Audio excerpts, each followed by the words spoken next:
In this session, we will discuss the derivation of time-dependent Schrodinger wave equation. So, let us begin. We will make use of Max Planck's quantization equation for as E is proportional to frequency, where H is the Planck's constant, as well as Louis de Broglie equation for the wavelength of matter waves, which is P is equal to h by lambda. In the first equation, we replace the frequency nu with omega over 2 pi, where omega is angular frequency. H by 2 pi is the reduced Planck's constant h cut, so that E is equal to h nu is replaced with E is equal to h cut omega. Similarly, we have P is h cut by lambda, where lambda is replaced with 2 pi over k, where k is the propagation constant, so that the equation gets modified as P is equal to h cut k. So these two equations, E is equal to h cut omega and P is equal to h cut k, will be used to derive the time-dependent Schrodinger equation. Let us now consider a particle of mass m moving with the velocity v and energy E in a potential field v. Let P be its momentum and let the de Broglie wavelength associated with it be lambda, and xi the wave function to represent the matter wave associated with this particle.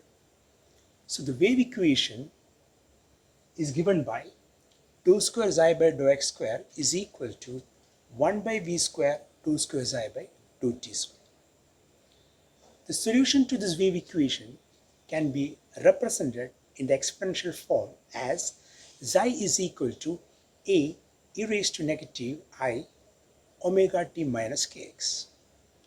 We will make use of the equations E is equal to h cut omega and P is equal to h cut k in this solution of the wave equation, so that omega will be replaced with E by h cut and k will be replaced with P by h cut, so that the modified equation is xi is equal to a e raised to I negative I by h cut et minus px. Now we will differentiate this equation with respect to x. So the first derivative with respect to x will be this quantity, which is xi, multiplied by, as we are differentiating with respect to x, should be multiplied by negative I multiplied by negative p over h cut. So negative of negative makes it positive, so that it is I p by h cut times psi. Now we will differentiate it once again with respect to x, so that it will be dou square by xi by dou x square is equal to negative p square xi by h cut square. We will rearrange this equation as p square xi is equal to negative h cut square dou square xi by dou x square. Now, the solution of the wave equation is differentiated with respect to t. Dou xi by dou t is equal to negative IE by h cut xi. Here, we will replace as E xi is equal to negative h cut by I dou xi by dou t. We have represent the particle's wave and modified the solution. Now, for this particle of energy E, we can represent the total energy as E is equal to P square by 2m plus V. Multiplying throughout by xi, we have E xi is equal to P square by 2m xi plus V xi.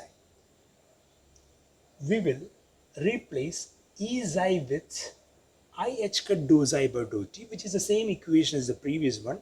We have just modified this equation by multiplying and dividing it with I, so that I times I is negative 1, so that this negative gets cancelled. So I h cut dou xi by dou t replaces E xi, and we will replace p square xi with negative h cut square dou square xi by dou x square, so that we get the time dependent Schrodinger equation, which is I h cut dou xi by dou t is equal to negative h cut square over 2m dou square xi by dou x square plus v psi. This solution can also be written as E xi is equal to h psi, where h is the Hamiltonian operator associated with the total energy. Hey, don't forget to like, share, and subscribe.